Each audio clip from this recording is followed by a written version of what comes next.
Wait for it now.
Panvel से belong करता हूँ और मेरे को 2016 से हेयर लॉस का बहुत प्रॉब्लम था।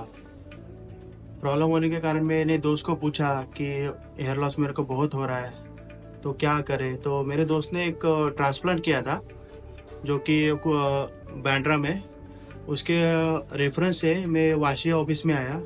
वाशी ऑफिस में आने के बाद 2024 में किया था मैंने। उस टाइम मैंने ट्रांसप्लांट किया और ट्रांसप्लांट करने के बाद बहुत अच्छा रिजल्ट आया मेरे को। जैसे कि साइड इफ़ेक्ट नहीं था, कुछ नहीं। उसके बाद अभी 8 महीना मेरे को कंप्लीट हुआ।